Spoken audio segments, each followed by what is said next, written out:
उस टाइम के प्रधानमंत्री लाल बहादुर शास्त्री जी ने दिया था और आज के प्रधानमंत्री ने उसको धूल मिल कर दिया। पर हमने कभी नहीं सोचा था कि सरकार हमारे साथ इतना बड़ा विश्वासघात करेगी, हमारी शहादतों को, हमारे अंगों का भी एक भाव लगाएगी।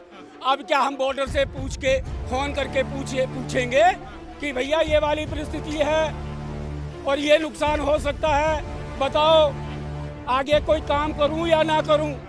सरकार हमें सिखा रही है कि कुश्ती लड़ो लेकिन कान बचा के लड़ो। तो भाई कान बचाने वाला कभी पहलवान नहीं बन सकता। कितना समय बीत गया आपको धरने पर बैठे हुए, सबसे पहले ये जानना चाहते हैं। सर हम धरने में भी बैठे हुए हैं, हमारे को आज 96 दिन है। हम 96 कस्बे में गए हैं, 96 गलियों में गए हैं, 96 जगहों पे गए हैं जनसंपर्क के लिए। और हम 100 दिन पूरे होने के बाद में 100वें दिन इन 100 जगह के लोग हम अपनी अपनी जगहों पर ज्ञापन देंगे, इकट्ठे होंगे और आगे का जो रणनीति है उसकी तैयारी कर रहे हैं। क्या लगता है सरकार सुनवाई क्यों नहीं कर रही है? 96 दिन बीत गए हैं। जो चोर होता है कभी अपनी चोरी के लिए मानता है क्या? उन्होंने गलती की है, वो अपनी गलती को मानेंगे क्या?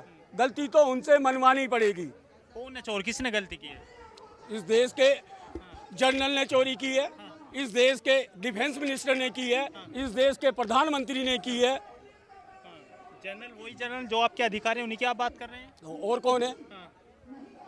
किस तरीके का धोखा किया उन जनरल ने आपके साथ? किस तरीके की सर हमारी शहादत का भी भाव लगा दिया और हमारी शहादत का भी, हमारे अंगों का भी एक भाव लगा दिया। एक ऑफिसर का अंग पता नहीं क्या वो उड़ता है, क्या करता है, जबकि वो सरहद पे नहीं होता तो भी उसका फर्क देख लीजिए। एक नर्स हॉस्पिटल में होती है उसका फर्क देख लीजिए, और हम जो सरहद पे होते हैं हमारा देख लीजिए। तो ये क्या है? धोखाधड़ी, चोरी नहीं है तो क्या है?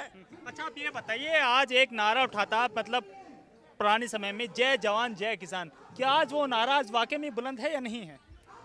वो उस टाइम के प्रधानमंत्री लाल बहादुर शास्त्री जी ने दिया था और आज के प्रधानमंत्री ने उसको धूल मिल कर दिया,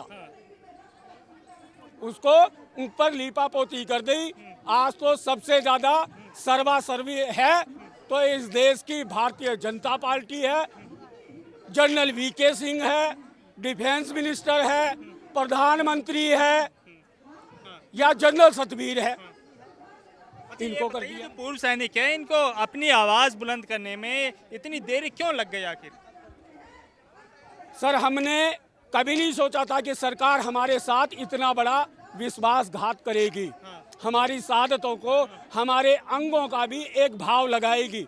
अब क्या हम बॉर्डर से पूछ के फोन करके पूछेंगे कि भैया ये वाली परिस्थिति है और ये नुकसान हो सकता है, बताओ आगे कोई काम करूं या ना करूं।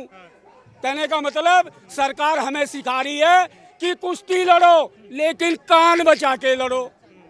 तो भाई कान बचाने वाला कभी पहलवान नहीं बन सकता।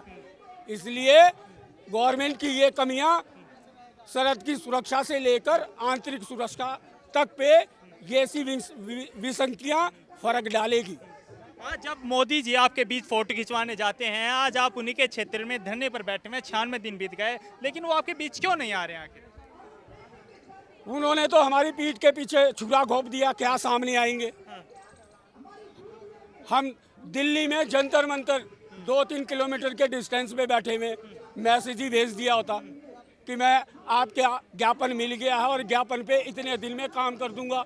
इतनी कहने की हिम्मत नहीं हो पाई। ये है देश के प्रधानमंत्री। सैनिकों के लिए कई हजार करोड़ का बजट बनता है, आप लेकिन चाहते क्या है, फिर भी आप धरने पर बैठे हुए हैं? तो 97% लोगों का लूट कर वो खरीद फरोख्त के लोगों को दे दिया।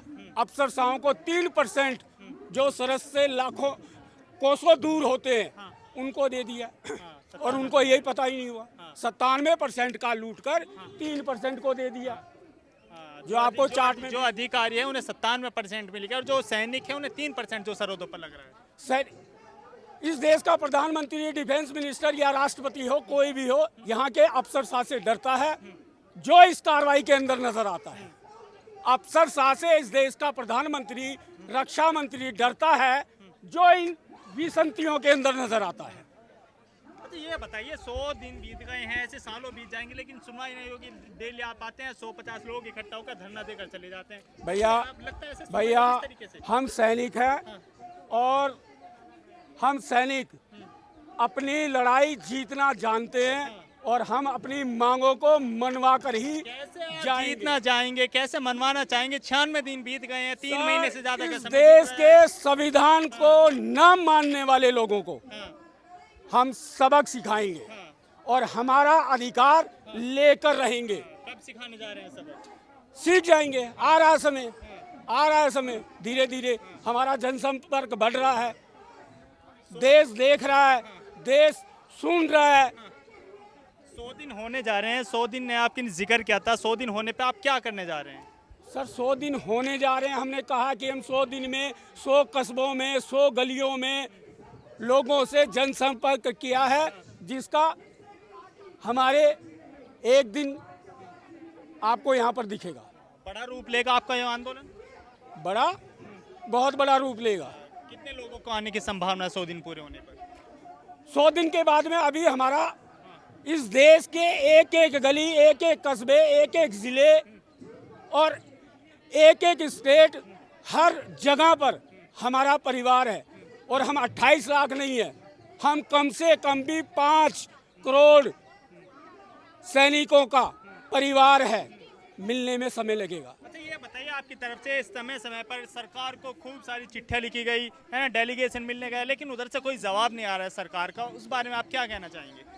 उस बारे में यही कहना चाहेंगे कि मुझे ऐसा लगता है कि शिक्षा का अभाव है। जो वहाँ पर जिन पदों पर बैठे हैं वहाँ पर शिक्षा का अभाव है, जिसकी बदौलत वहाँ का ढुलमुल रवैया है।